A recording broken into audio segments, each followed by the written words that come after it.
ससुराल। शेखर के साथ वैवाहिक बंधन में बंधने के बाद अर्चना मायके से रोते बिलखते विदा होकर ससुराल की देहरी पर खड़ी थी। कभी घूंघट की ओर से शेखर को देखती तो कभी दरवाजे के अंदर देखने की कोशिश कर रही थी। अंदर से कुछ आवाजों को सुनने के सिवा वो कुछ भी समझ नहीं पा रही थी। उसे ये तो पता था कि शेखर की माँ नहीं है, यानी वो सास बिना ससुराल में जाने वाली है। काफी देर के बाद भी कोई गृह प्रवेश के लिए नहीं आया तो उसने शेखर की तरफ आशा भरी नजरों से देखा, क्योंकि वो खुद भी काफी थकान महसूस कर रही थी। शेखर ने शायद अर्चना की नजरों की भाषा पढ़ ली थी। वो अपनी छोटी बहन को बुला कर लाया और उसके कान में कुछ कहा। थोड़ी देर में बहन कुछ औरतों को साथ लेकर आई और अर्चना का गृह प्रवेश करवाया। आगे भी कुछ रस्में हुई। इन सब के बीच अर्चना ये तो समझ गई थी कि सास बिना ससुराल का मतलब है बवाल। धीरे धीरे सारे रिश्तेदार चले गए। कोई अपनापन दिखाता तो कोई बेगानापन। सब अपने अपने तरीके से अपना और दूसरों का परिचय दे रहे थे।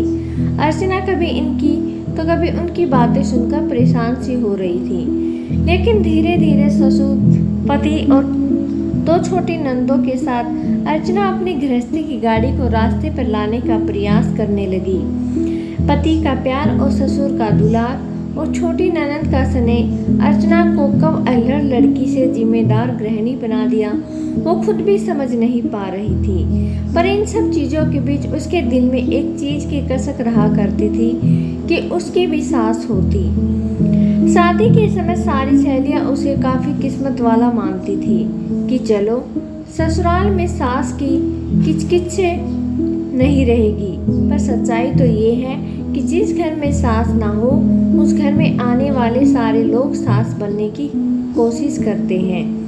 अर्चना भी इस बात को समझती थी, तभी तो दिल में फैसला कर चुकी थी कि वो अपनी बेटियों की शादी सास बिना ससुराल में नहीं करेगी। तो दोस्तों, कुछ रिश्ते नमक जैसे होते हैं। सास का भी रिश्ता कुछ इसी तरह का है। ससुराल का हर सुख बिन सास के फीका ही स्वाद देता है। ये कहावत भी सही है कि सास गले की फांस होती है जो ना निगली जाती है और ना उगली जाती है, पर इनका रिश्ता काफी खास होता है।